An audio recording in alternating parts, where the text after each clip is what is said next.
No, it's not live, it's just recording. Even better. Okay, great. I hopefully did everybody get an agenda? We've got extra copies. Okay, so these are the things that we're going to talk about. Every month it's going to be a pretty consistent pattern. Normally we would have a student council presentation, but our student council president has a president's meeting with all of the schools that have student councils in the state of Nevada in the southern region. She has a meeting this morning, so she can't be in two places at once. And the announcements that they have, you'll see later down when they're talking about the dates. But our student council serves. Thanks, you guys. They're the best. Much better. Everybody. Okay. They are. Student council is helping to run all activities K through 12. So our student councils around the schools have done a really great job recognizing students one by one in our community. That's why they have everybody's name in like a first grade display or a second grade display. Student council did all of that because we want all of our kids to know how much we love having this part of our community, and we're trying to grow leaders. And so these student leaders are learning a lot from Miss Michelle Day. She's the student council advisor at the Durango campus. And so they have a leadership class now that kids can run for positions starting in 7th grade.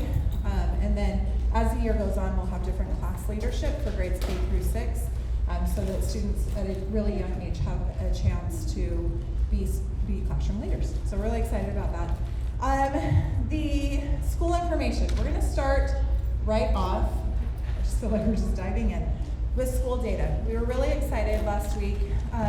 School data is a big factor in whether or not we can if we can be a school. The state charter authority that authorizes us to be a school relies heavily on that data. Now in practice, as teachers and educational leaders, it's not about the test, it's about giving the kids an opportunity to show what they know and to hopefully indicate that they're growing, because that's our job, is to help kids grow. So it's kind of this balance. When people say, how much do you care about testing? I care enough that it keeps our doors open. And when we had to make a change with the school management, a lot of that was because of the declining test scores. So if you see on your agenda, we just got the testing scores for last year's SBAC. The SBAC is the group, the testing that the state of Nevada has authorized to be the official testing mechanism. And you can see that the 4 years that are listed, 2019 to 2020 was right when the pandemic first shut down and nobody did SBAC testing that year. So that's why there's a skip in the year. But you can see with the growth, that's what they're concerned with, that kids are growing. Because different schools in the state of Nevada have different populations and different demographics. And so as they start to look individually at the school, it's the growth data that really means the most. And you can see the 3-year trend, which is why the school board and Rochelle got really invested in the specific data point. They wanted to make sure that we were doing right by our kids and making sure that they were growing. There were a lot of wonderful things about our school, but the growth data was concerning. And so they made a recommendation, the board did, and that's why we changed some courses. So we were nervous, I'll be really honest. Last year it was COVID, most of you were co-teaching, so thank you, because you should take a lot of credit for this. If you see our growth data, we grew exponentially. We knew earlier, probably about 3 weeks ago, we got a call from Dr. Jessica Barr, who is a statewide, and actually she consults in different states where she looks just at test data, and she helps guide, like this is where you can start to move the needle. These are kids that are really like right on the bubble. That's what she gets into. So she makes recommendations and she makes suggestions to all of us as school leaders about what would be helpful. She's been a really great partner for our school and giving us good feedback, and she's also really honest. And so I don't want to say she's critical because she's not as a person, but she will say, this is an area of weakness, you really need to work on that. So you'll see on the progression of ELA and the progression of math, when we got our SBAC results back, she called Rochelle and she said, Rochelle, I've been looking at the test results from all over the state, and she's like, and you guys did really well.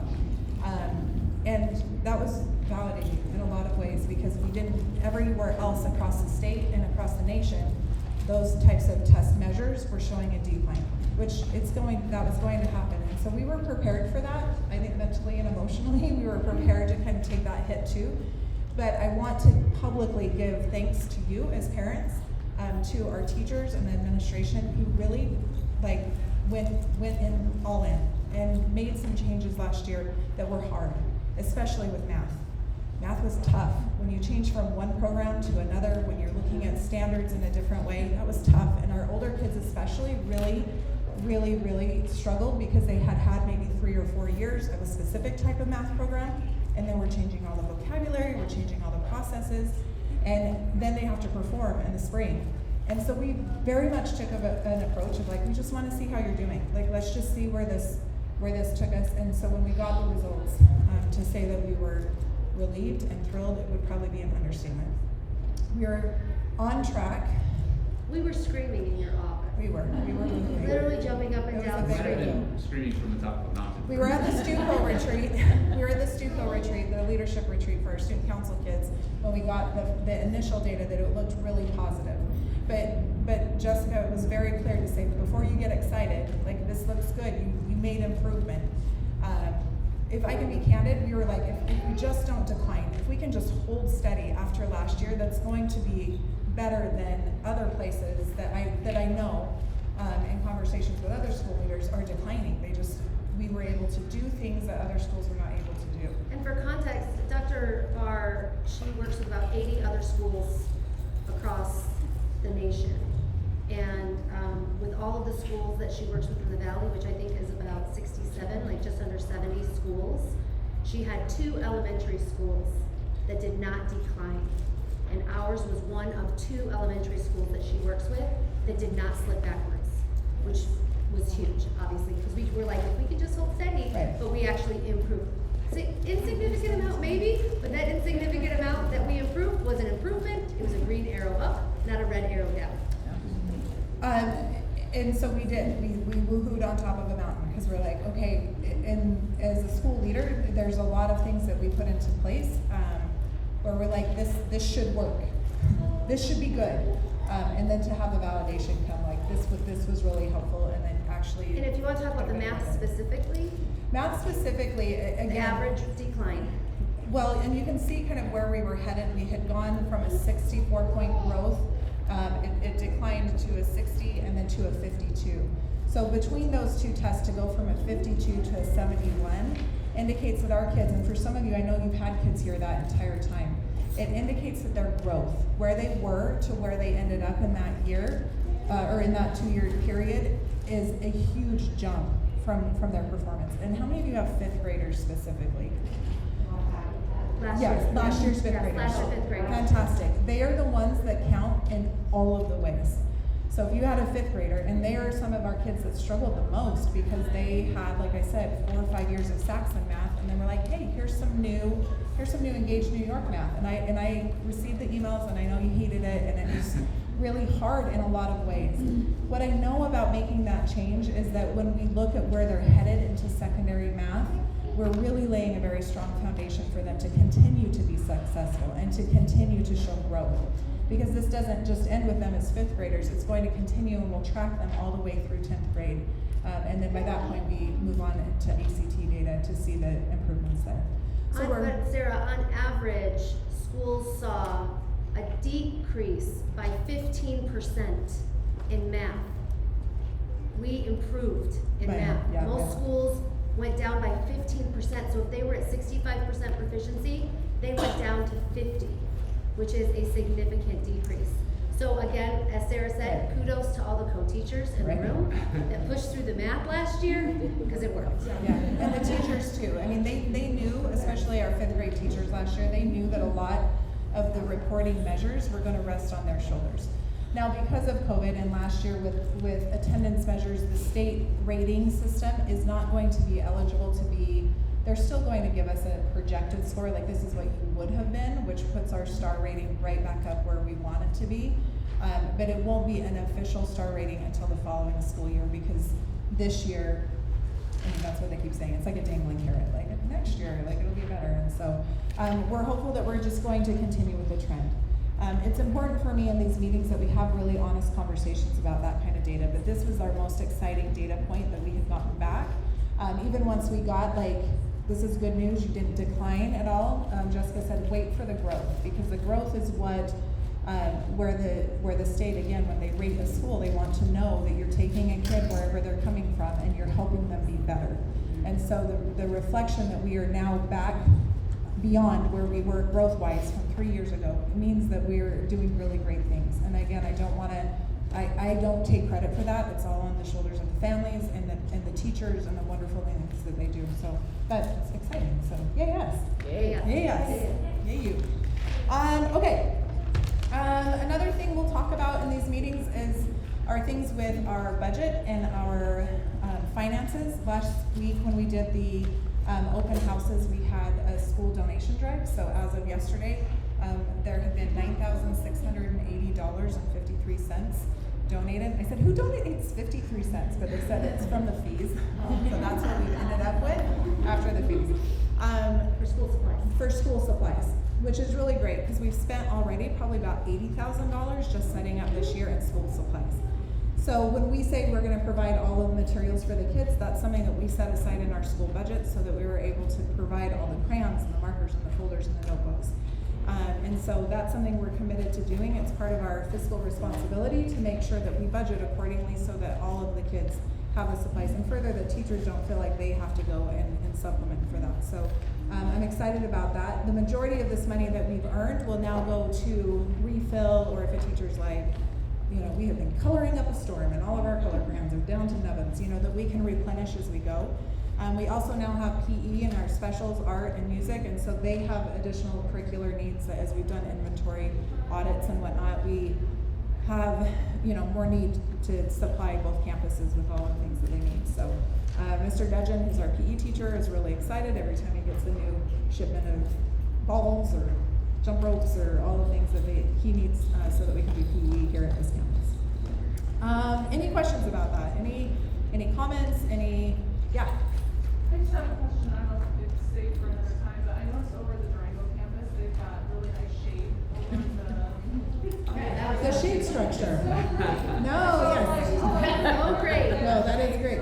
It only took 5 years to get it. I know. In fairness, it only took us 1 year. Yeah, it That's took true. us 1 year once we were able to take control. But with the shade structure here, it's in the final permitting process at the county. It's just in the pile to get stamped, and then they're gonna rock and roll. I think we're actually planning on doing it October break weekend, or we might wait until December because it's gonna shut down the playground to do it. So we don't wanna shut down the playground. What you can't see on this playground is that underneath the turf, we did all of the pre-work. So if you remember over at Durango where we had to do all of the grading and all of the hole digging to do the structure in the first place, all of that has already been done here.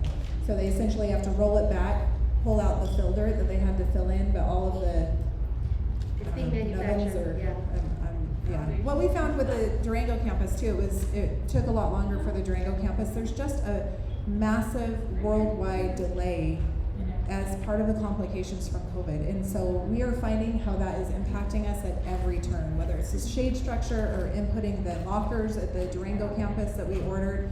Even if we get part of the parts here, there was a specific rivet clincher, or I don't know what it's called. Craig would probably be mortified but when they were looking at putting the sails up, there's a clincher thing that like keeps it tight, so it doesn't fall on kids, which is important. And those were on delay by like 2 weeks. So we're waiting for these little parts, and it's brutal. But it's coming. It's coming. It is coming, and it's been paid for, and it's ready to go, and we're looking at that. I also, as we're in the middle of transitioning, we hope to be our own landlords very soon, because once we do that, then any tenant improvements that we do, we know essentially are ours, and we can make those decisions. I talked to Rochelle, I think it would be a really great investment to do some covered for the carpool situation, and if we can put solar power on the top of those, then we're also cutting down on our footprint that way. So we're looking into all of those things. I'm not over-promising, but those are part of the conversations, because especially out here, well, at both campuses, it's just really, really hot. Yes?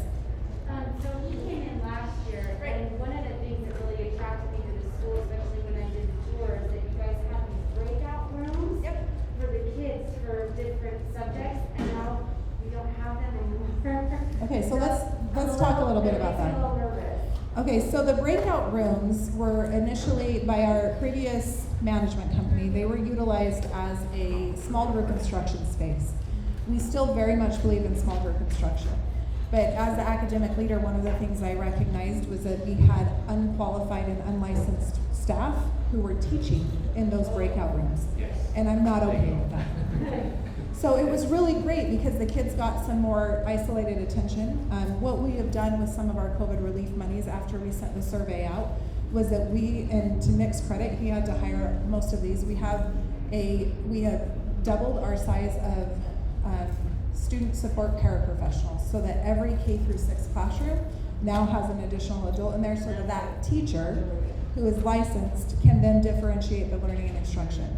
The MAP testing that we're doing this week is going to be crucial. It's really helpful information because even if they did really well in the spring, something's happened sometimes over the summer and we're looking for trends to see which kids need the isolated support, so then they will be grouped. So you'll start to hear those kinds of conversations from your kids' classrooms that they're in, I'm in the banana group or the orange group. Ms. Telfer last year, she had everything was done by a fruit group. So she would meet with her apples, so all my apples come over here and she would meet with her apples.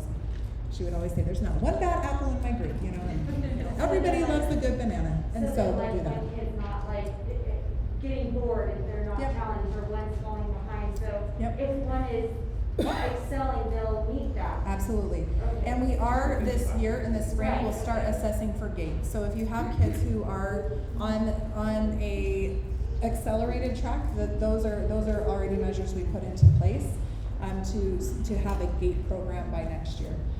Just with everything we did last year, we had to kind of say we were going to have to take a beat to get that organized. And so we have hired a teacher who's already had GATE experience. She's in the classroom this year, so that she can be part of those assessments, and then we can get kids qualified for GATE, and then we can have that program here. And GATE would be one of those classes that would be in that breakout room. The other thing is 4 through 6 with the classes. How you, Oh, how you separated the kids in 4 through 6. So one of the things too, and I have to be honest, when I'm just looking at the data and I'm coming in objectively, I can recognize small group instruction, like I said, in theory is really fantastic, but if you pull kids out and you don't expose them to grade level content, it sometimes delays their growth. It felt very comfortable, and that's one of the harder conversations I've had with parents. Like, they love their small group, and I said, I understand why, because they are in 3rd grade, but they were still reading at a 1st grade level. You feel very successful because that's where you're comfortable at. The problem is then at the end of that year when we're assessing them with 3rd grade standards, the majority of what they had been exposed to was just 1st grade stuff. So we had to make some of those changes. I'm really proud of our teachers who have recognized the need. We are looking at data all the time, not just these MAP test scores, but different assignments and things that they're doing through the core knowledge sequence to recognize whether or not they understood the concept that the teachers are trying to seek. And if they have to go back and reteach it, they have the freedom now to be able to do that, because it's not just on automatic pilot to make those changes. Okay, there were a lot of hands. Lisa? I just want to question, you mentioned the ELA, and I understand that they need to be in the 3rd grade level and they're in 1st grade group. So my question is, and it's not for my kids because my kids hate math, but like for math, when you have a kid who is like excelling in math, Yep. how How does that work? So in 6th grade specifically, once they move into the middle school standards, that's where kids who have been working in their upper level math classes with upper level math problems within their K through 5 classes, they start to have different actual content. So we have some 6th graders right now who are doing Algebra 1, and they are in that, their teacher is teaching from the Algebra 1 book for high school credit in 6th grade. How do we know that? How do I even know what my kid is? My kid is in 6th grade and I've asked him, so what math are you doing? If they're on grade level, if they're in that accelerated or double accelerated class, Mr. Witten is the teacher for those classes. So if they have Mr. Witten, that would be first indication. He also teaches a regular rotation. And when I say regular, I just mean at grade level. So at grade level, and then he teaches an accelerated pre-algebra class basically, and then he teaches the double accelerated algebra class. So if they're in there, and we can talk specifically about your individual kids as far as where they fall. A lot of it, we just got the SBAC scores. We'll be sending those home, so you can kind of see we use those as an indicator. We also know that too, last year we had to look at their performance, whether or not they were at home or with us in the building, to make sure that they were set up for success And there were some conversations with some sixth grade parents about, do you want to take this year as high school credit, or do you want to take this as kind of an introduction and then they can retake it next year for high school credit? Because that's really hard for a sixth grader to understand that in 4 years this is going to really matter when I'm applying to college, or 5 years.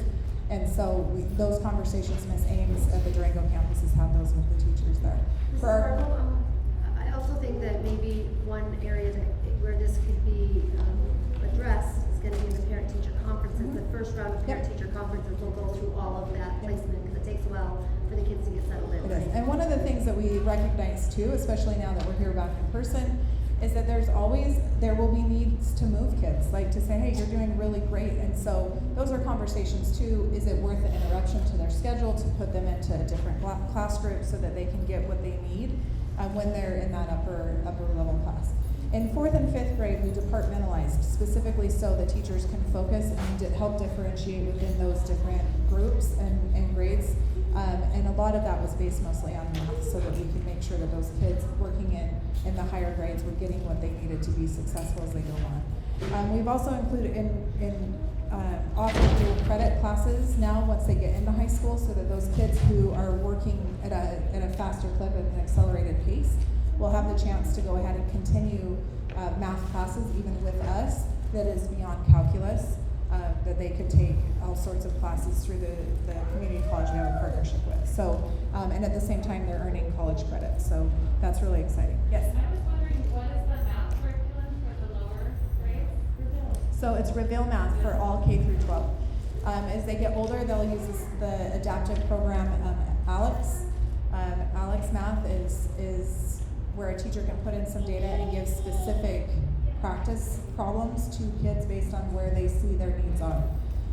And the information that's coming to us is so pinpointed, it's really great because if there's a kid who's struggling specifically with story problems or word problems, they can go ahead and assign extra reps or extra practice in that one area without saying, here's a worksheet of 50 problems and just do it and you're going to get smarter. What we recognize is the rigor of specific kids' growth really should be kind of individually catered. That's a lot of work on the teachers, I'll just be honest, and that's where they're like, how are we supposed to do all this? So we've invested in a platform that helps us pull all of the data, including grade books, including information from grade books so we can see and we can start to flag if there's a kid who's missed a few assignments or hasn't been in class for a while or is starting to show a decline. That dashboard will really help and assist the teachers, and when you come for your parent-teacher conference, you'll have so much information.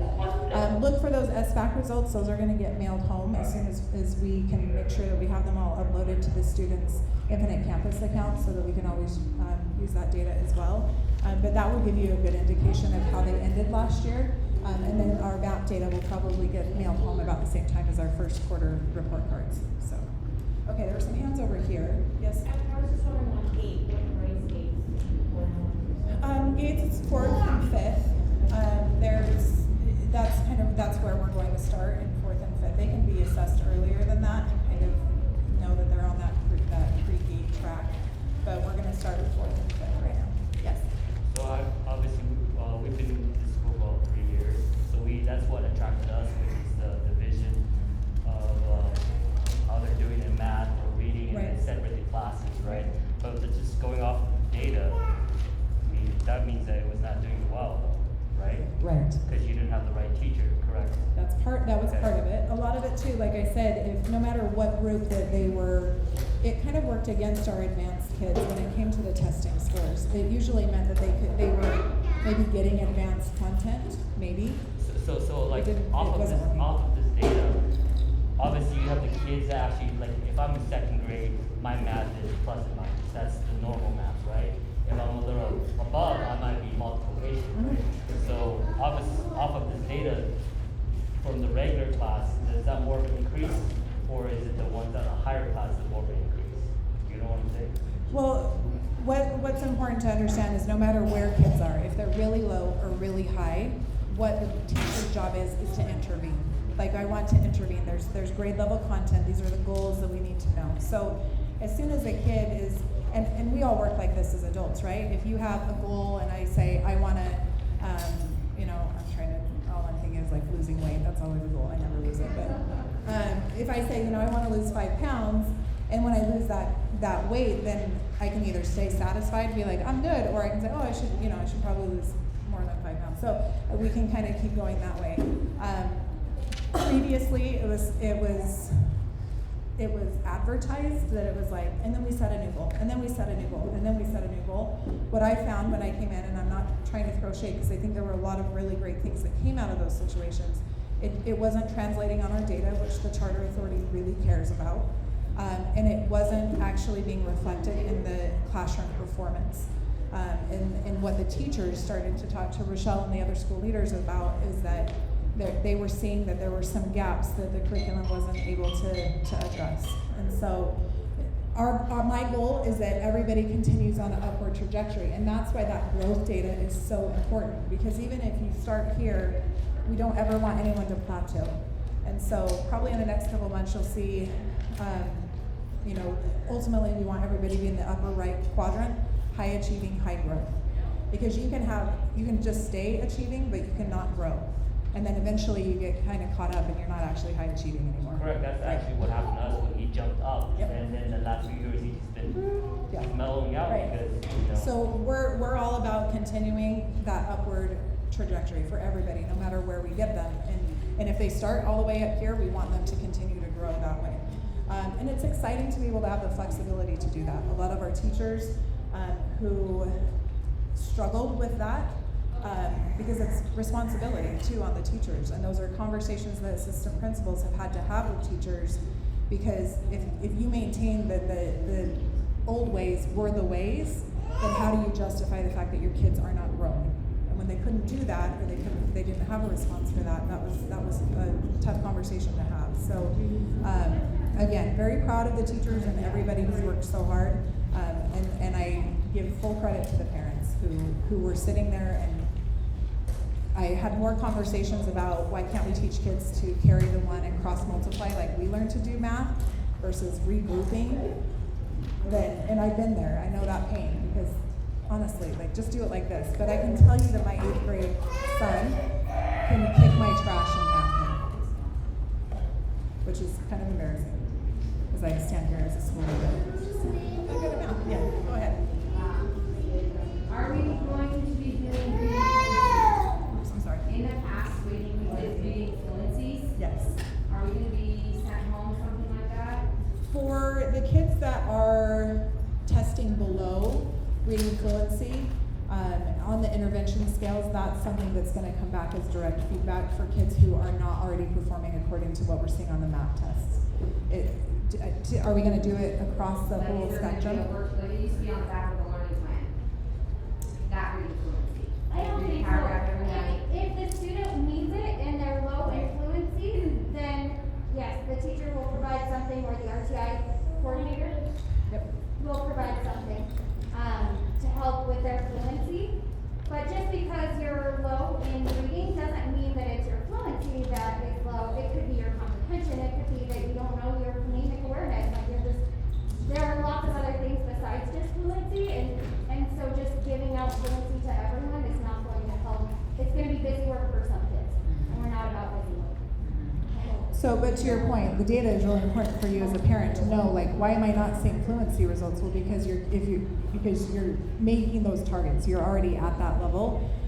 If you start to see other interventions and things happening because we're trying to get that fluency increased, it comes in as a specific intervention, maybe for like the banana group, so you'll kind of start to see those things come home. No news is really good news. We also had a bit of a dip, and I remember us talking about this a couple of years ago. There was the reading fluency, but there was also a comprehension component that was missing. And we made that up within the classroom. And so we found that we're not just having them read to read fast. It's more important that they're understanding what they're reading as opposed to reading fast. So when we talk about no more busy work, that's what we're talking about.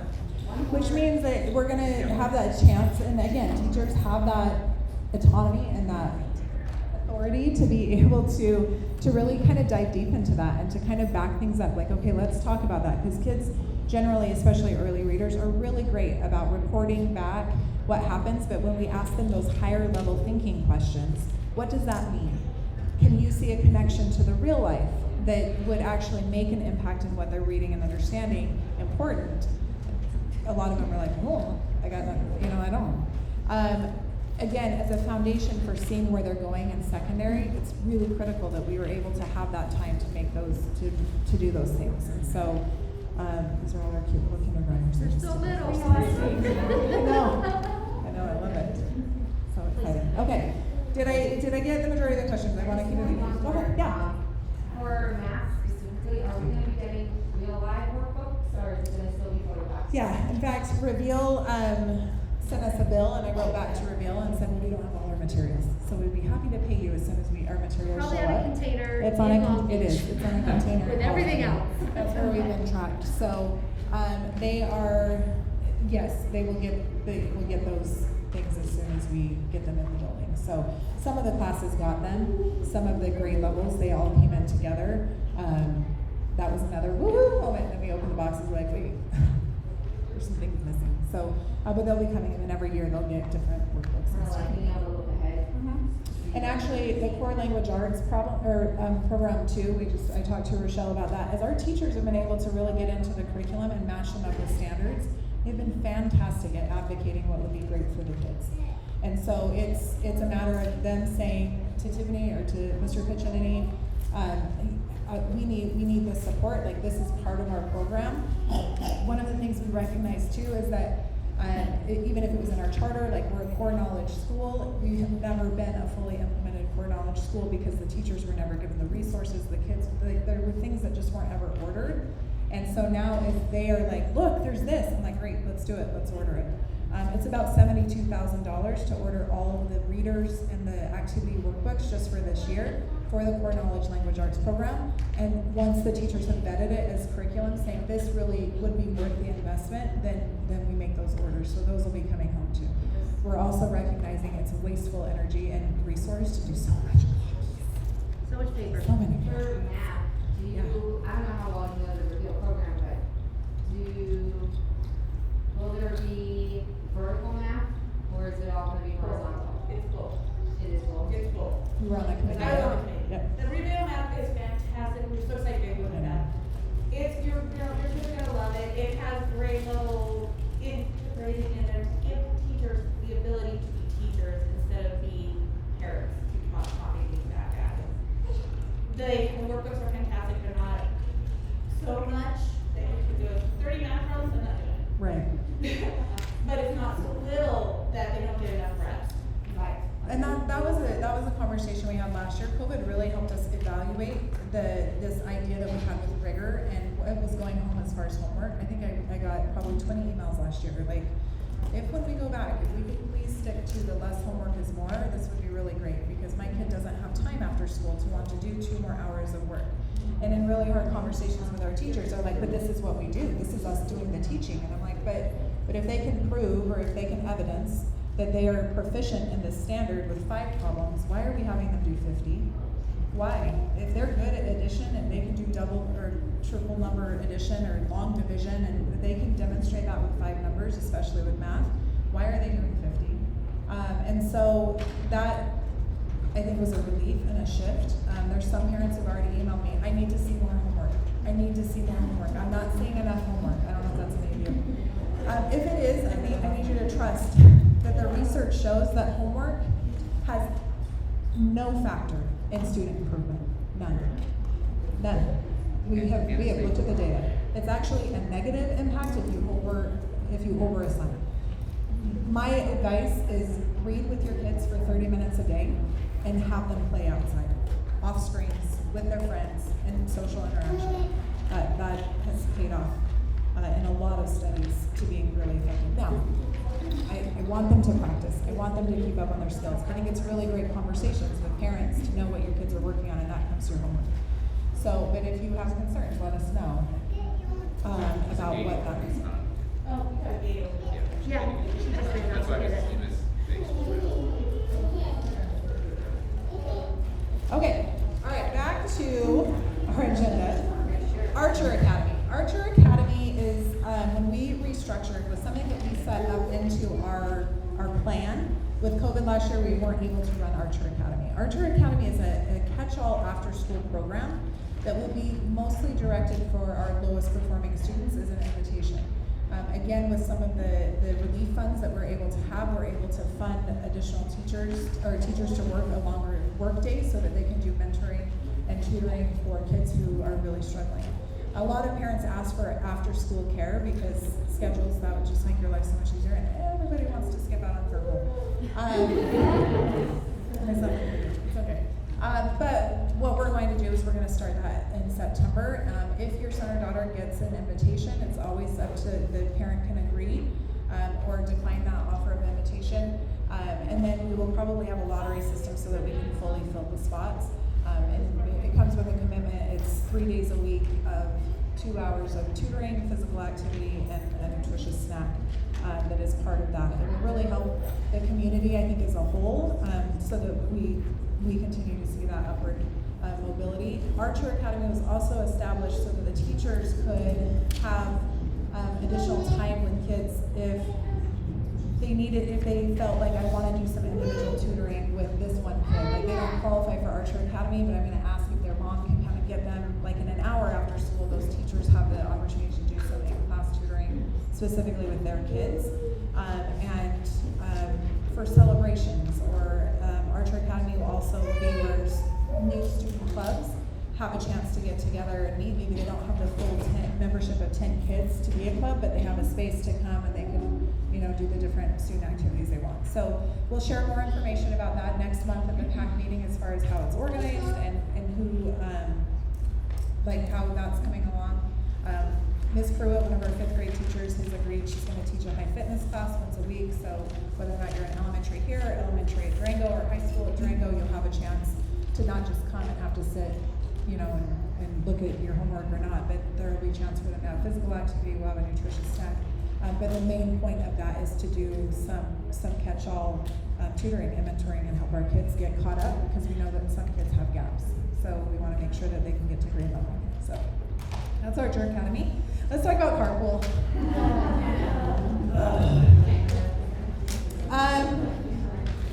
Thank you for, if you are a parent that has been very polite and friendly and encouraging, thank you. I just want to tell you how much that means. I think every day we've come in from carpool, those are the stories that we prefer to dwell on versus the not so friendly situations. I know yesterday, how many of you are at Rainbow? Have kids in the Rainbow campus? Okay. Yesterday we were trying to help keep the flow on Patrick and the cars moving. And I said in the orientation, please don't arrive early, just keep moving. If you can't fit in our parking lot, do another tour. We are concerned with keeping the kids off of the curb or getting off of the curb and into cars. Our target time is 15 to 20 minutes. Where we got really gridlocked here last Thursday were that we had people who had the second dismissal tags, their kids weren't out here, and then we couldn't move. We were gridlocked, literally gridlocked. And so for those of you who were here on Thursday, we had about a 3-hour debrief. That's what it ended up looking like. So that we could establish some new norms. We also have parents that won't move their car. They will park and be there, and they will refuse to move their car until their child is in their car, which then stops traffic completely. And that is hard, because we are the administrators of students and we are the leaders of a school. And when we have adults who are not upholding the AMPLA standard and what we're teaching kids, and they say, I'm not moving. I'm here and my tag says 3:15. And I say, well, if you come in at 3:15, I can't get these kids who've been out on the curb out to their car, and they've been out here since 3, and I haven't even released your kid, because your kid is still upstairs in an air-conditioned classroom. So if you could keep moving, that would be really great. In your air-conditioned car. While you're in your air-conditioned car, and my face is about as red as anything. Anyway, I also have parents that live in the surrounding neighborhoods that don't go to the school, and they are threatening to call the police. Right.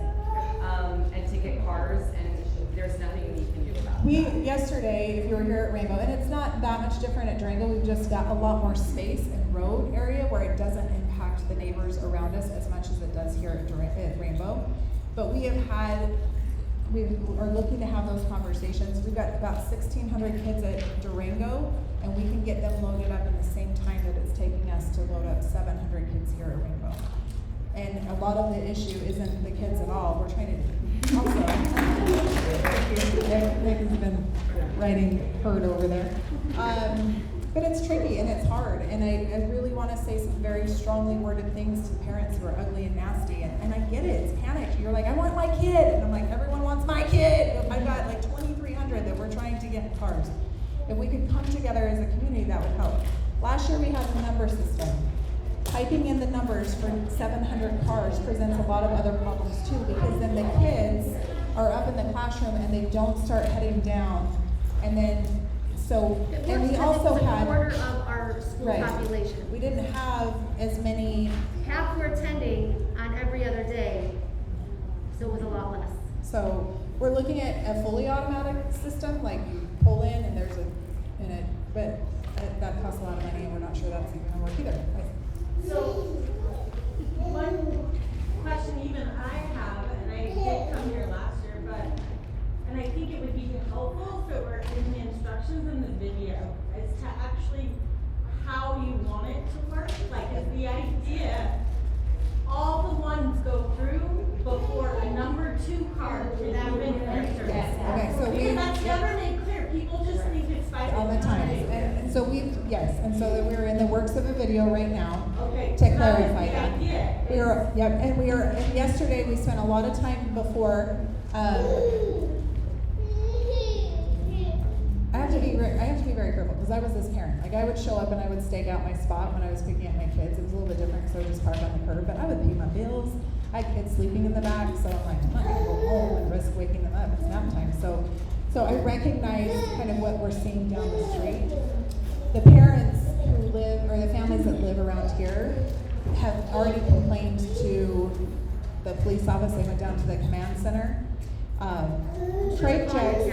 If they go to the county, the county can shut us down, and that would be devastating. And honestly, part of the delays for the building of the expansion over at the other campus, the field and everything like that, have been because of carpool. The commissioner for this area has received so many nasty grams from people that we've blocked their driveways, that he's like, how am I gonna let you guys build anything else? Even though it would really alleviate it, but that's been part of our issue is we have. And we can say that too in the video as well. But to look for a solution, we talked to everybody yesterday saying, we're not even opening the parking lot until 2 o'clock today, or 3 o'clock on Friday. Because here at Rainbow, you're supposed to come in at 2 o'clock. Because also too, what we know is mentally, as long as your car is moving as a parent, you're like, all right, we're moving. So if you can move in and we can start moving you along, and we feel kind of like we do a morning carpool, it's not that brutal. We get really angry parents who are like, I've been here for 40 minutes. And I'm like, I know, because you were parked in your car over there for 30 minutes with your sunshade up and your car reclined. I saw you, like you're taking a nap. But your kid has only been out here for 10 minutes and we got you in the car and out. I also recognize that this is not just isolated to Amplus Academy. I've talked to other school leaders. My own son goes to the Tech Academy for CCSD. It takes an hour to pick him up every day because of and the answer to that is plan accordingly. So we're trying, and we have improved a ton. I mean, it was 2 hours and 15 minutes on Thursday, and yesterday we had Rainbow out in 45 minutes. Again, the kids aren't all outside. Yeah. Okay. I'm first dismissed, so I don't have a lot to complain about, but one little thing, we're not supposed to get there till 10 minutes before our time. So we've actually changed that. Just come on time. Okay, right. So yep. I was doing that, and there were like 1,000 yellows in front of me who got there like 30 minutes before. And not like, so are you gonna turn us away? Because that's the thing, I even asked them when I came in, I'm like, how come you're not turning me away right now? Because I'm here like 10 to 15 minutes early.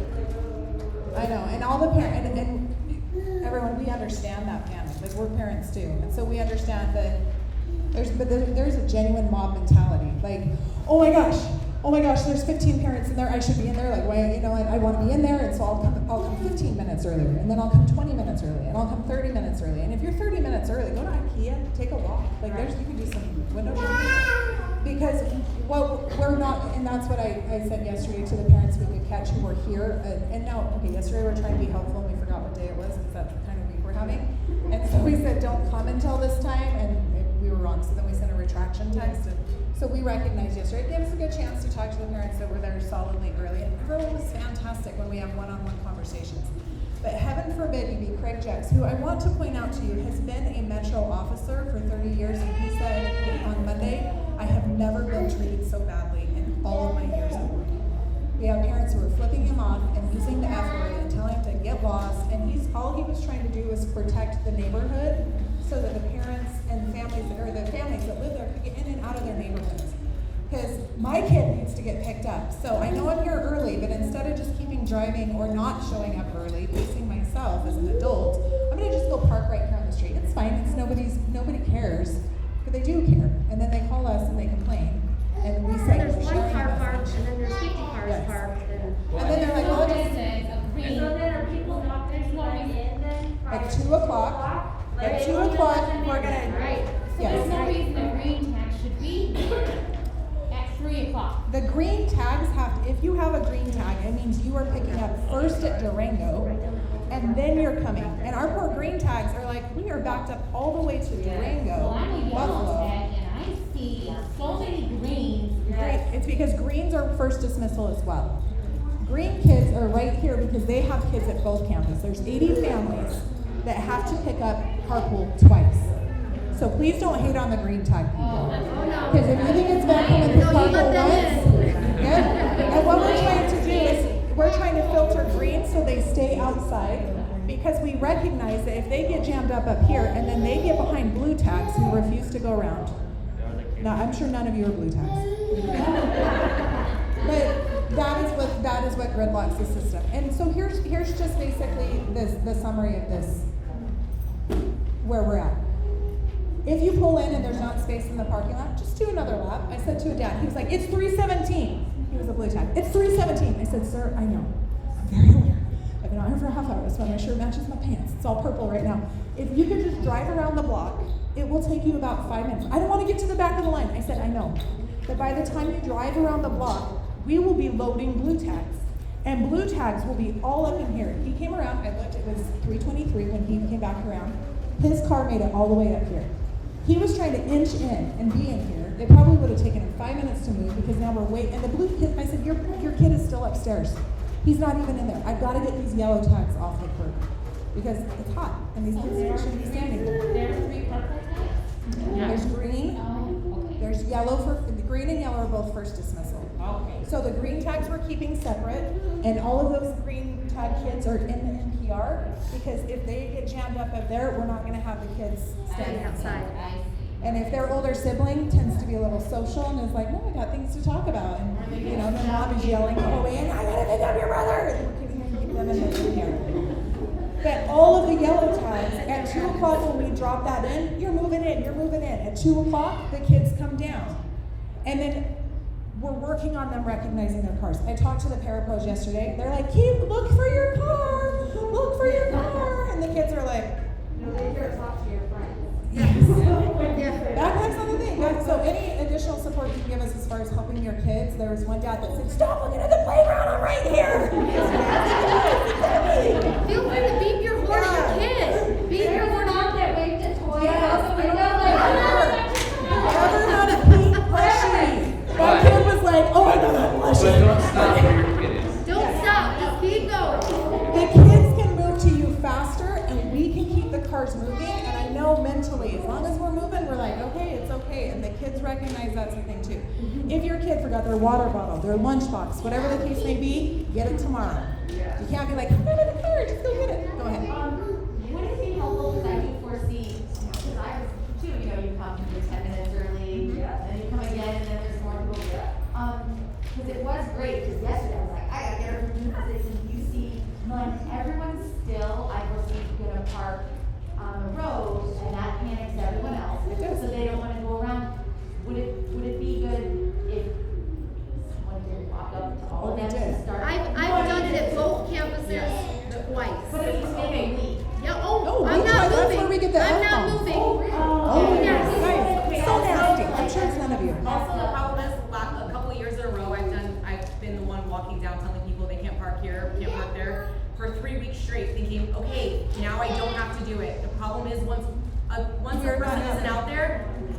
it again. I was just suggesting. No, So it's like we either we we have were to hire with a you, and I was like, oh, I'm gonna teach people, we can do this, we can work together as a community. This is a standard that we're upholding. Minneapolis standard. And then they're like, I'm not going.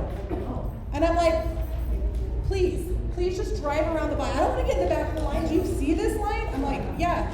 Because while you're in your air conditioned car complaining about this, we are out here sweating and we're trying to move kids. And it's taking longer. And I for get us it. You have because work. we're- I gotta go get my mom. I gotta do this. I've got gymnastics. I've got this. I've got that. We can get carpool 15 to 20 minutes per dismissal if we can get the buy-in of everybody that my kid is not the most important person.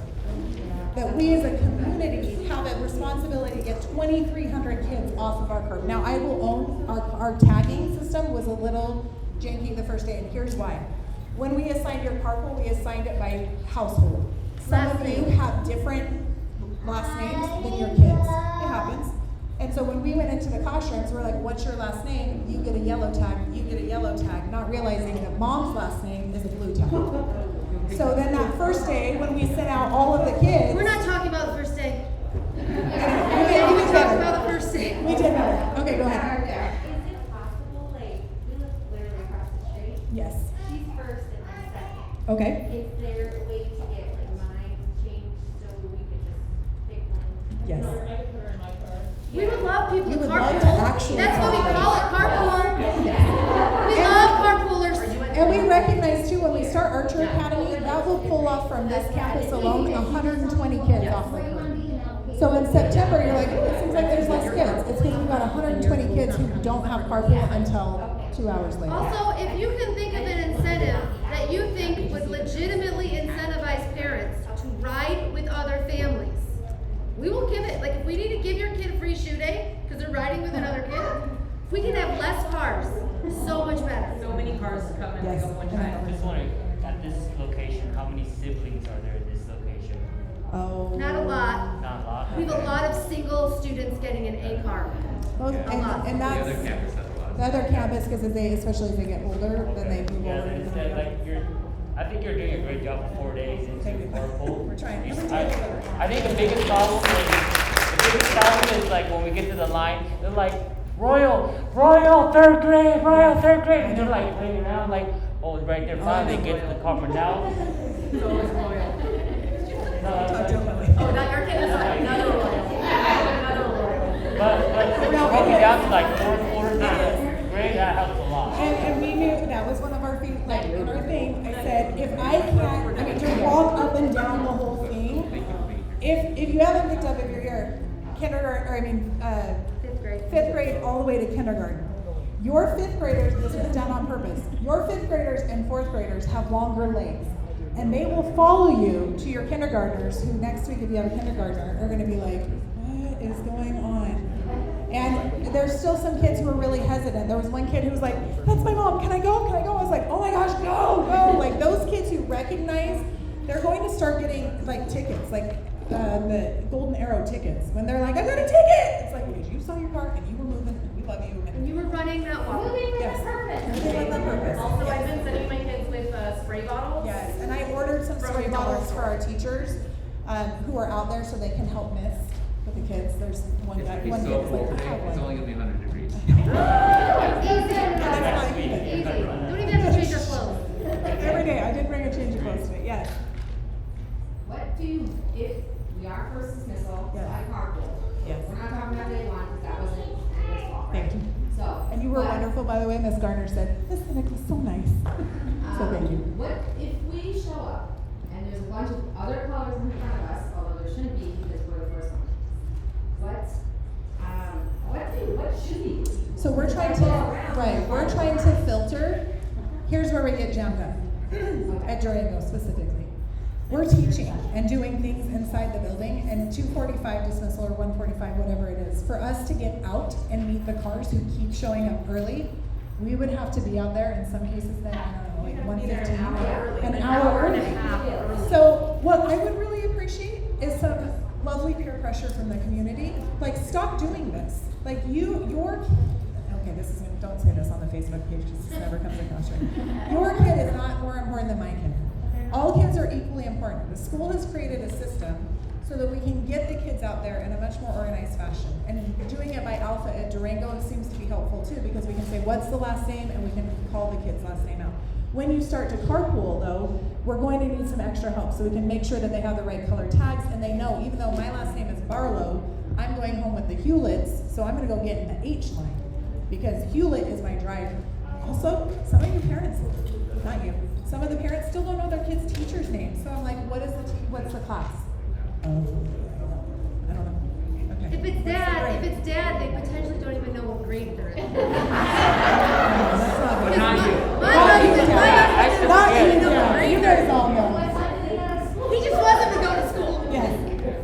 Dad, who I'm sure knows the grade that they're in. Yes. So maybe like getting a sign with the color Yes. of the Permanently on. Yes. With the That's a great idea. See, Okay. I've thought of We that, can do that. having a flag on the schools up by I the love it. entry that would be We can do yellow that. and green, we're taking yellow and green. So And then when the lovely Josh Bosmo, can we just applaud Josh, because he's great. And he's been more abused. If he could be a flag guy and just hold up the green and yellow flags, and that's how What's you your name? know. We're gonna name that hole after you. Yes, I love it. Then you know I'm allowed to turn in here. If it's not blue, Okay. why would I even try to run this really nice gentleman over? That would be helpful.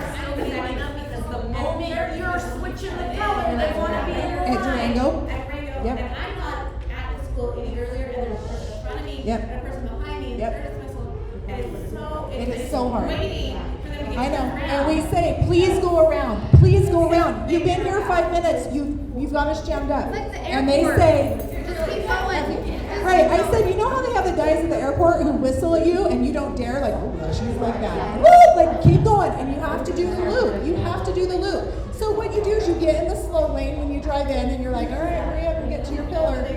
And if they're not there, you gotta do a loop. So as you approach the school, if your flag is not raised, but we can all watch time too, and ultimately what we have planned would work if we had everybody's cooperation. But the flags are great, and I think even, Really long streets. Yes. Yep. Those people line up, and then you get in, and you're like, am I supposed to pass you? Or, I'm not trying to be rude, but like, am I supposed to? but go it's not your right turn. Because you can't go, or you can't. Yeah, no, that's a And great then plan. other cars will come down, and some of y'all Oh, have you yellow, guys, I and know. they're like, they're still on one. I know. You need to go around. Like, Our favorite's the parents that park. They're like, have you seen the line? And I was like, no, we've noticed. I gotta get my kid. I got a thing, and I'm like, I'm not giving you your kid. I don't even know who you are. You could be living in the desert for all I know. I would like you to get back in your vehicle so I can see your tag. And then they call me all sorts of names. I just have a concern because yesterday I exited the campus after picking up my son, and since this road was blocked, people were driving the wrong way and they were right in front of me. And We I'm have like, that this same is a concern. car, We do. accident, and I have my child in the car. 100%.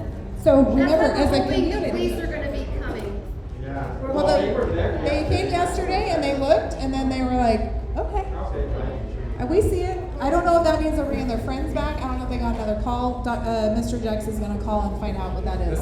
The minimum standard, and obviously this is not the right group of people to have this conversation with. Right. You guys aren't the problem, but the minimum standard is pull as far as you can and don't block a driveway or a road. And it seems like it's a really simple thing. Like 90% of the problems that we're having in the community, like this one where people have to go the wrong way in the road because our families just park there. If people would just pull over to the side of the road, 90% of this road, except for where that bridge is right there, there's dirt road off to the side. And so if our families would just get to the side and not block driveways, it would, I mean, just for our community relations. But don't park there if you're early. Like the only reason you need to No, get right, there if we back up to that, right. right? So that's our concern too, is the safety, and that's why we're out on the street, even though the cops have said, get off the street, like this is your property now. What they do down there is not your concern, but it is our concern. Okay, yes, sorry, Lisa, and then, So I was saying, are you able to give parents like tickets or something like that? No. We're actually not technically supposed to even go down the road and talk to the families the way we're talking. We can't direct traffic at all. You can't give tickets. Can you give me the authority as a parent to give them a ticket? No, because Usually we have invited in the past, the parents that have the biggest issues with carpool, we invite them to come in be a volunteer for a day and wear a vest and try and help, and they never complain again. Yeah, because it's always that 10% that messes it up for the whole 90%, right? So it's just like our kids. They do something wrong, you gotta discipline them. But I know you can't say, you gotta say it in a nice way where I can say, listen, but right? That's what I can do. But you can't do that. I understand. We want to keep good relations with all of our communities. So again, the collective buy-in is this really isn't about me or about you or about but for the kids' sake, like if you could do this for my kid, I'm happy to do this for your kid. I do think that communication is helpful because maybe for some reason all the yellow tags here at Rainbow are in, and we can start raising the blue flag. And if you come around, you're like, sweet, we're in. Like this is a great day. And that's the hope at all of the campus. Durango, there's 9 different flag covers. Yes. And there are not enough volunteers to be out there. Poor Mr. McKenzie and Mr. Dudgeon, who have been the ones sorting on the back side between Jim Rogers and whatever it was, Saab, they said, I've never been treated more awfully. Because you wait that whole time in the line, even though it's not your tag time. And when they say it's not your tag time, you yell at us because you showed up early. Not you again. I'm sure everybody else. You've been here early, and it took you 40 minutes to get to this point, and then we're saying we're still not to your kid. Your kid is inside in the building. Until we start waving that flag or putting those kids out there, they're safe and they're secure. Our staff and our teachers have all worked over their contract time every day since we started school. So if you can give them some extra love for staying with your kids and making sure that they're safe, they would appreciate that. Okay, Lisa. So I'm in third dismissal at Durango, and I know the last dismissal at Rainbow, you don't have to come for a long time. It's a lot better if you wait. Yeah. And they take care of your kid, I promise. And I was just gonna suggest on Rainbow at the campus, last year when I was picking up my daughter here, I would roll down my window. Just and I would actively watch for her, and if I saw her, I would scream her name. So we will keep your kids back, and they will follow you. A lot of you are like, oh, they're right there, they're right there, they're right there. Just keep. If there's a gap in front of you, that helps other cars move in. It dispels some of the panic. Yes. I was just thinking, I like the idea with this video, especially with the parents. When I was here, but I cut so many vlogs. I'm like, I don't know what we're doing. I did that. So I definitely think the more information that you give in the video of this is why we do this. Your kids in second dismissal are still inside. Right. Green tags are. But there's a lot of parents who are worried that. I know. There was one mom with a green tag yesterday who was like, my kids are outside. I go, no, they're not. All the green kids are inside. If anybody, they're like, that's what you get. But yes, we'll do that. I agree, 100%. A lot easier to understand it. And then also I have a question because you guys mentioned Durango. I helped with the carpool tags we're passing out. Yeah. Why don't we have that at Durango campus to dismiss based on last name as opposed to, I feel like just two dismissals are very. We do. It's just there's so many less kids here. There's 3 dismissals there. There's 2 dismissals here. So green and yellow are first and dismissal. 3 curves. So that's 9 I colors. just didn't know if that would be easier to add another dismissal. We I was talked trying to about carry it this one. I too. didn't We know where it was. recognize that if we can get here at Rainbow, if we can get community buy-in, what we have set up is actually going to work. And we've seen that because every day it's getting a little bit better. It's definitely getting better. Yesterday, we were down to basically 45 minutes, and there was a good chunk of time where we were trying to figure out like the kids who are coming here for student activities and the daycare buses, and so we worked that out yesterday.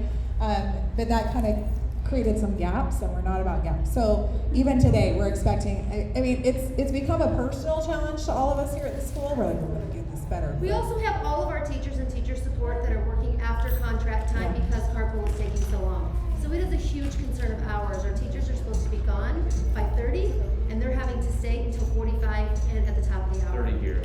Yes. One poor teacher said, on the first day at Durango, Mrs. Barlow, she's got her 2 kids. She's one of our new SSPPs. Mrs. Barlow, how am I supposed to get out of here? And I was like, I don't know, Tiffany.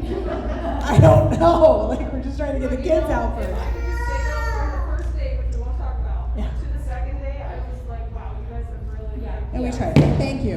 Thank you. We went home at late night. 8:30 that night. We're like, we're gonna fix If you this. don't show up, if you show up after the next carpool, what do those cars do? Do they just go in behind They the just get in tubes? line. You're gonna get mixed right in, and yesterday what we did is we pulled all the yellows.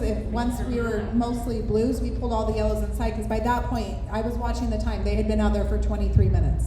And I was like, get all the yellows, it's too hot, they can come in here, and so we had them go back in here, and any yellow tag that pulled in, we pulled them in where the green tags had been, so they could get pulled out of NPR. There was a couple blue tags, a brother and a sister, they're like, we're hot, we're going inside. And then their poor dad, we were like, we don't know where your kids are. And he's like, I got a blue tag, and I was like, anyway, they were not tagged, and so we're gonna fix that today. Yeah.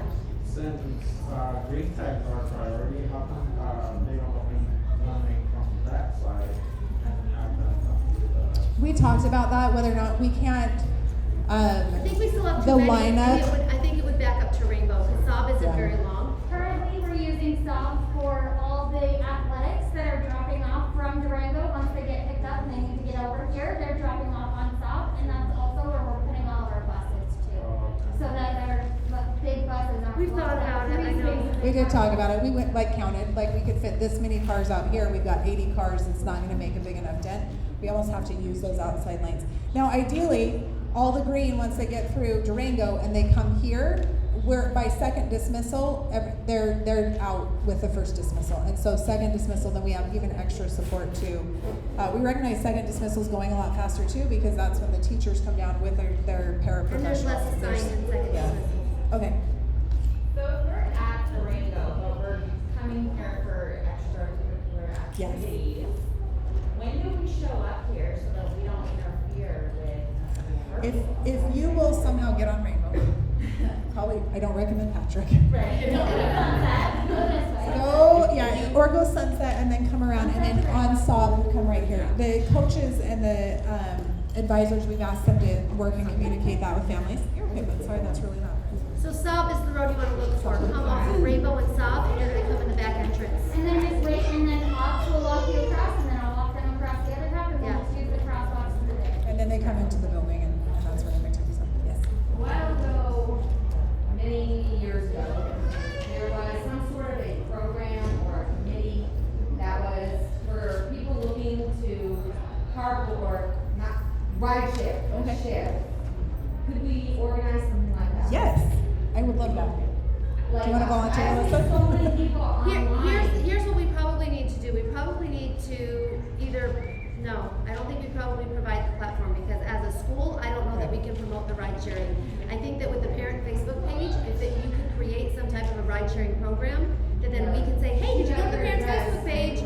Go on there, because I referred a couple parents to that page to post, I need help with my kids' rides. So many posts. and I'm If like, we do it, then we have to fingerprint them, right? So if Right. we're saying we're endorsing this person as a driver, we have to get their insurance. It's just a little sticky for Right, us to so, promote it. yes, we would love to say, we know this exists. and But have what we these can really do great is we parents to can do it. tag and make sure the kids are in the right place, And so we can you can promote get it. all 7 kids that you wanna fill your minivan with We can in one promote fell it, swoop. we can promote it, we can probably even put it on our website, that if you're looking to ride share, please look at the parents' Facebook page or something like that. You could probably I love get it. a 50 Yeah, thank you, passenger Alyssa. van and have somebody else pay for it. Right? Just charge them enough to where it pays your car payment and you're good to go. You're welcome. That was my idea to you. You're welcome. If Mr. Hewlett is Because not who with doesn't us want, next who month, doesn't he's want a always 15 on passenger carpool. van? Who doesn't want Okay. 15 kids in their car? For morning carpool at Rainbow, there is no one here from 7:30 to 7:40. Literally no one. I think we had a total of 20 cars in 10 minutes. So come early. if you Just wanna for wait drop in off line. at Rainbow. Just to drop off in the morning. Because there's no cars. Also, we're gonna talk about no picking up kids Woo! early. We open up at Right. 7:30, 30 Because- minutes before. Please, let your friends know too that the offices are closed 30 minutes before carpool. So if there's doctor's appointments or lessons or whatever the case may be, the kids need to be out of class and in your car and out of the parking lot 30 minutes before. Even though we're not opening the gate or anything like that, we do that because it's disruptive to the end of class for teachers to get interrupted 15 times. I'm so sorry, I keep missing your hand. But please understand that if you're like, I know, but I don't need to take them out 30 minutes early, I only need 15 minutes, you gotta err on the side of 30 minutes so we can get them out and we can get you out before we move things on. I'm so sorry, go ahead.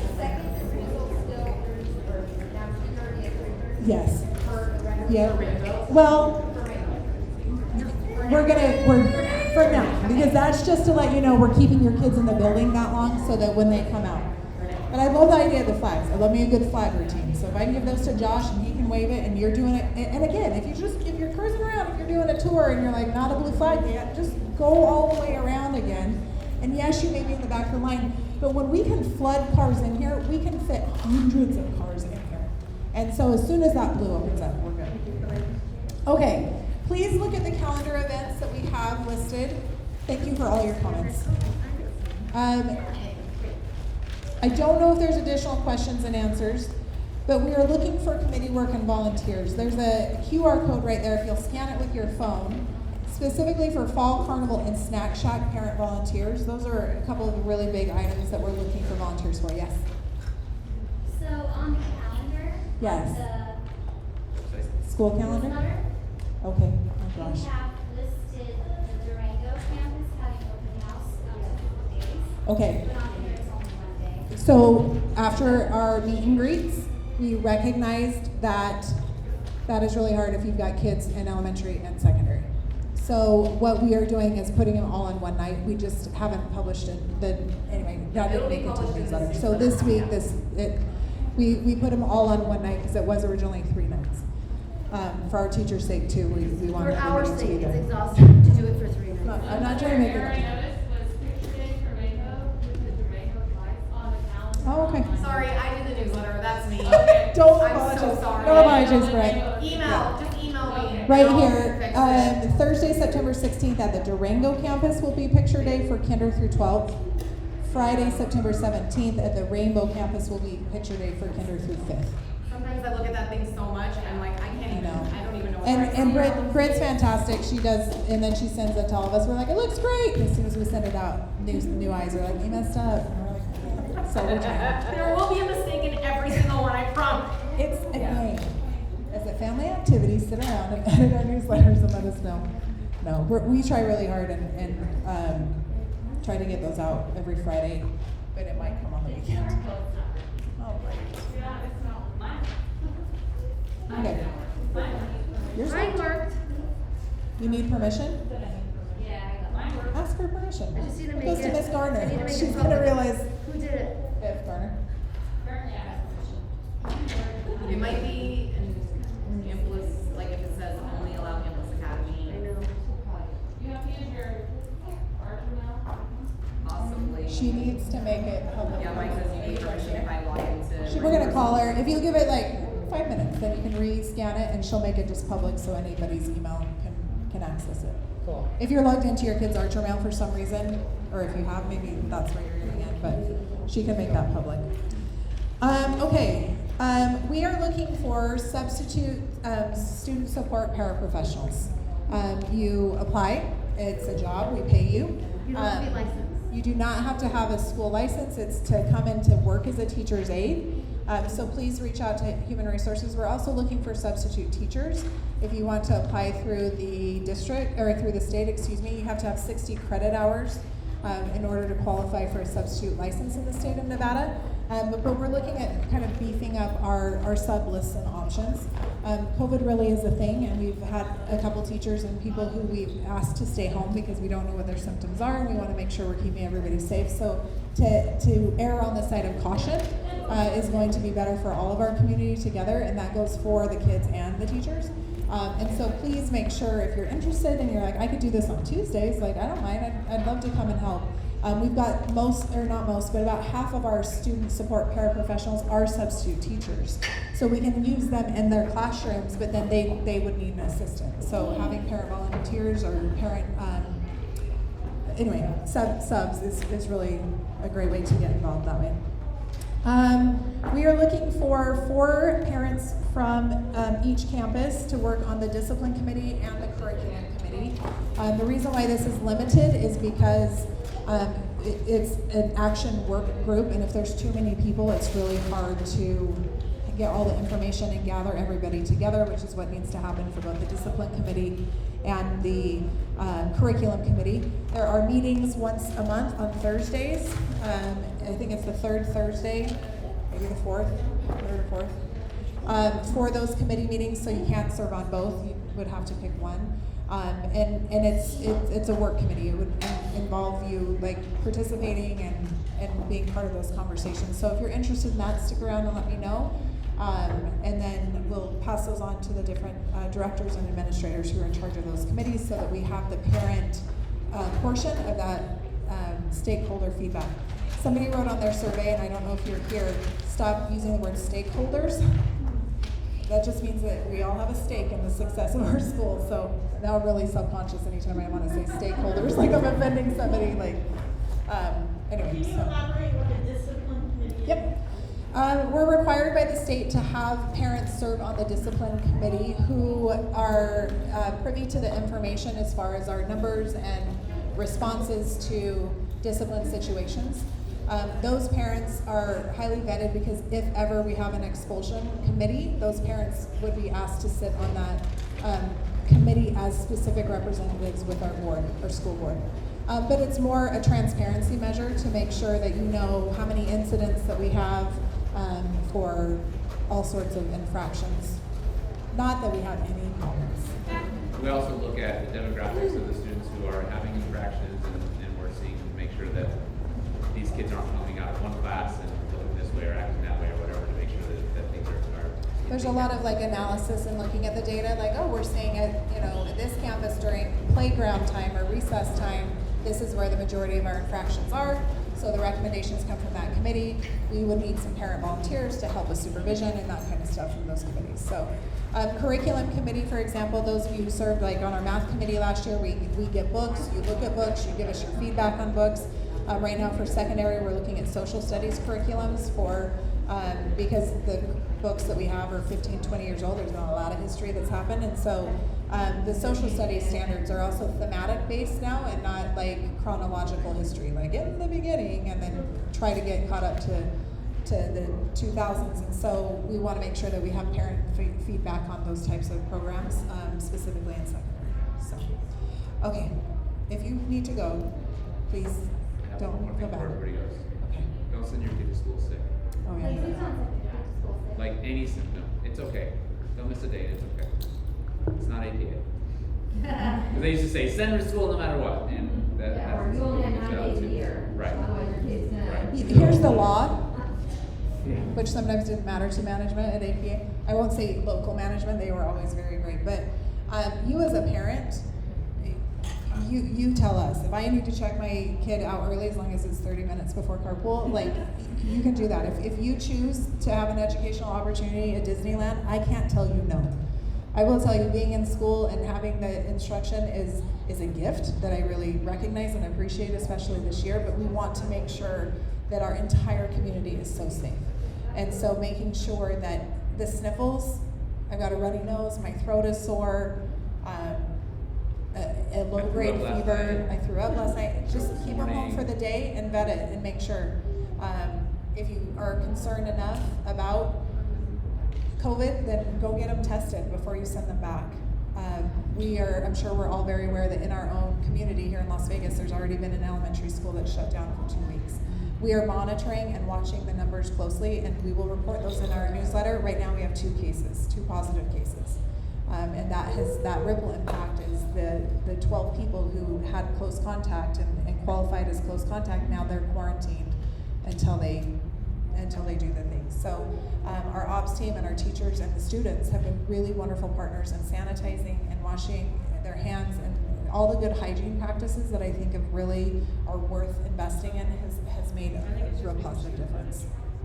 What caused your school to shut down? Was it because of their numbers were so high, or what caused? From my understanding, I went to high school with the Southern Nevada Health District rep for the COVID response, and so I texted Chad, and I was like, Chad, what happened? And he didn't respond. I was trying to get the inside scoop. From what I understand, at the high school, the elementary feeds into high school in that system, that part of Henderson. There were 50 kids quarantined because of an outbreak in the high school, and as it trickles down, because the elementary kids don't have vaccines, they decided that with their numbers that it was just not worth staying. Or who decides? I decide what our threshold is. The recommended rate last year, we said if we had more than a 5% positivity rate based on our kids that were here, if we ever got over that number of positive cases on our campus, we would shut down and we wouldn't have in-person learning. Last year, that number, because of the number of kids that we had on each of the campuses, was 12. The closest we got to that happened to be right at winter break. So it was like after Thanksgiving and right at winter break, which was a real easy 2-week shutdown. What we know is that really conscientious community members make the biggest difference.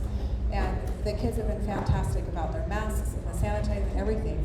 It's really, really been pretty inspiring that they understand it. We do have some kids with immunosuppressed situations, and their classmates have jumped in and been really, protective of those types of things, and we love to see that with our kids. So, for a couple other hands, yeah. Are there any virtual learning for those kids who are quarantining while they're sick? So one of the things in our reopening plan is that the kids that are quarantined have to have access to the materials and the instruction. So Google Classroom is going to be where they get that material, and we're talking to the teachers this week about flipping their classrooms a bit, but we have to give them the professional development to be prepared for that. It is not a hybrid situation. It is not an asynchronous option for us to have the teachers do those things. The mental health of our teachers last year was a real serious concern. And to ask them to do that again when we're doing in-person learning is harder, it is a bigger concern for me that we would have teachers just quit and leave the profession, which we've seen already this year. So I want to preserve their sanity as well, and it's not just simple like recording your lessons and posting them online. One of the duties of the student support paraprofessionals is to make that Google Classroom as robust as possible. So if there's a worksheet or something that they go out, they scan it, they upload it, it's right there. So if the kid has to access it at home, it's right there. Learning plans and objectives, and then videos. If the teacher says, hey, will you video this? I'm doing a specific demonstration. The SSPP can video it and upload it to the classroom. And then the kids will then, of course, communicate. And all of that's coming out with the carpool video about what the COVID procedures are in case those kids do get the call. Yeah. So is Google Classroom only for the kids that are No. Anybody can access it. Yeah. But you're going to school, is there a reason you need to watch Google Classroom? It will be where you can find any resources.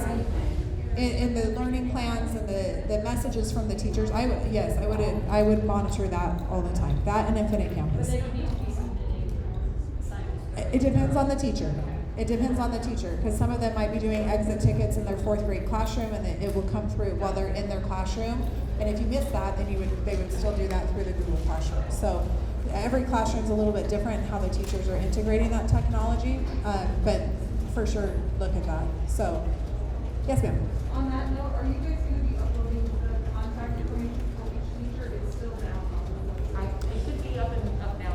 Oh, thank you. We have to be careful. My email address is sbarlow@amplus.academy. Most of them, it's the first initial and the last name of the teacher.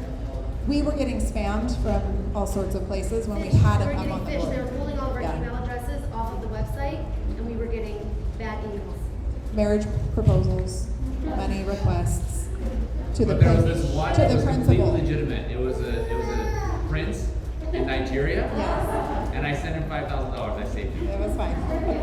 We fixed all the problems. Yeah. It should be fixed though, I should have fixed that. We're putting everything, all the pictures and stuff back on there so you can click on that. And it's on your Google Classroom. If it's not, I'll do a friendly reminder. Please make sure that's on the header page of the Google Classroom. It's also a way to access your teacher's email from Google Classroom. And worst case scenario, write info@amplus.academy, and in the subject line say, this email is for Mr. Malkus, and I don't know his first name, please send to him. And we can, whoop, the secretaries would love that. Not mine, this is yours. We can do that. Any other questions? These are really great, yeah. Okay, so this is it's only my second year, but my first time having my little girls are in return sports, Okay, volleyball. Yes. And so I have second dismissal, okay, so then I show up later. skip. Even though I don't want to. Thank you. So, there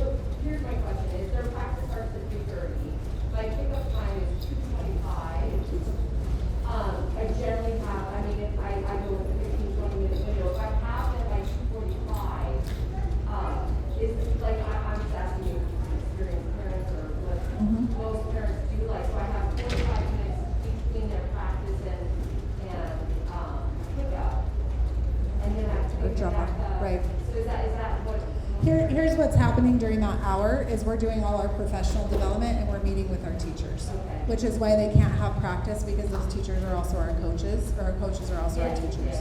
So different parents, I don't know how you solve that problem. There's a lot of parents as they come back through, you know, they'll go get something to eat for the kids, or they'll have, you know, different things.